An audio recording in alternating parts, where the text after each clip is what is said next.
හා යාළුවනේ රටටම සාපයක් වශයෙන් රටේ මිනිසුන්ට විරුදු කියන විරුදු නලින් අසේන්ම රට සාපයක් කියලා ඔවා දක්කමින් විරුදුවක් කියලා තියෙනවා.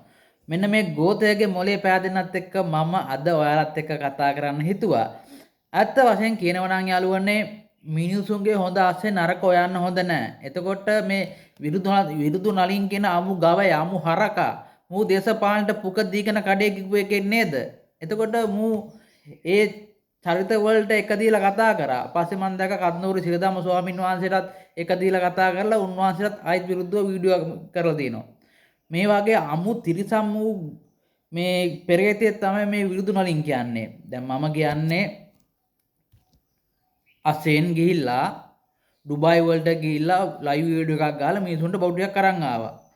අද රොයල් කාගෝ එක සහ හිරු කාගෝ එක හරහා බඩු ටික ගෙව්වනේ. ඒ කට්ටිය බඩු ටික ගෙවලා තියෙන්නේ රජයට. ඒ තුල මොකක් හරි වැරද්දක් වුණා නම් දැන් මම දැක්කා සංජය මහවත්ත නඩු දාලා තිනවා මේ ගිහිල්ලා පොලිසියට ගිහිල්ලා. ඒ කියන්නේ මේ CID එකට ගිහිල්ලා. හරිය. එතකොට ඒක CID එක හරහා ඒ නීතිමය කටයුතු කරලා ඒ වැරද්දක් වෙලා තියෙනවා නම් ඒ ගැන හොයලා බලාවි. හැබැයි එවලා තියෙනවා රජයට ලැබිලා තියෙනවා. ඒක ටිකක් බෙදලා තියෙනවා. හැබැයි අසෙන් ගෙදර අරන් ගිහලා නැහැ. ඒක හොඳටම දන්න ඕනේ. ඌ කරපු ඒ මේ කාර්යයටවත් ගරු කරපල්ලකෝ. හරිද? උඩ ඡන්ද ඉල්ලන්න බැරිද? මේ රටේ හොඳ මිනිස්සු ඕන ඡන්ද ඉල්ලන්න. ඕන මිනිස්සු ඡන්ද ඉල්ලන්න අයිතිය තියෙනවා. ඇයි ඡන්ද ඉල්ලමු හරකෙද්ද? උඹලා ගවයෝ උඹලට දේශපාලනට දීගෙන කඩේ යන්න පුළුවන්. ඌ ඡන්ද ඉල්ලුවම වැරදි. ඌ දේශපාලන පක්ෂයට කඩේ ගියාම වැරදි. ඇයි අපේ රටේ තව කඩේ කිව්වව නැද්ද? අර කක්කි සුදා ගලි සුදා දීගෙන ගියානේ. ඇයි උඹලට වැරදි විදිහට පේන්නේ නැද්ද? ඒ තමයි. උඹලට විරුද්ධ පක්ෂෙ මොකක් කරනවම දේශපාලනට දෙන එක නවත්තපන් පකේව්. උඹලා ওই වගේ දෙන්න ගියාම මේ රටේ ඉන්න අහිංසක මිනිස්සු අල්ලලා උඹලා ගොන් ආතල් ගන්නවා. ඔය ගොන් ආතල් ගන්න එක නවත්තපන්. උඹලට කතා ගන්න ඕනේ මෙහෙම නෙවෙයි සුද්ධ සිංහලෙන්. මොකද උඹලා වගේ අමු සත්තු ඉන්නකම් මේ සමාජය යහමකට ගන්න බෑනේ. උඹලා කොයි වෙලාවෙත් හොඳ දකින්න මීයේගේ වැරදි හොයලා මේ සමාජයට ඔවා දැක්කුවම මිනිස්සු මේ මඤ්ඤම් සමාජයන්නේ බිහි වෙන්නේ. හරිද? මේ රටේ සෝෂල් මීඩියා සහ තමයි රට තුල මතවාද හදන්නේ. ඒ කාලේ කට කතානේ.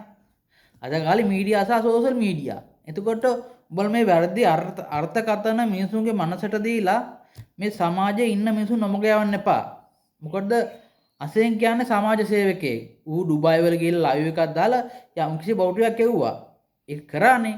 ඌ කාගෝ එකට මැදිහත් වෙලා කාගෝ එක කරා එව්වනේ. ඒ කාගෝ එකෙන් සල්ලි ගෙවලා ඒ මිනිස්සු නිකන් එක එවලා එතකොට අර නිකන් එන පෙට්ටි වලට අඩුපාඩු ටික දාලා කොහොම හරි මේ රටට බඩු ටික එව්වනේ.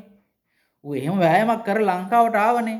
අරගෙන ඇවිල්ලා ඌ ගත්ත බඩු ටික ගෙදර අරන් ගියේ නෑනේ. ඒක රජයට ආවේ රජය හරහා තමයි බෙදෙන්නේ. හරිද? ඒක අන්ද මොකක් හරි වැරද්දක් ලා තියෙනවා නම් CID එකට බාර දීලා තියෙනවා.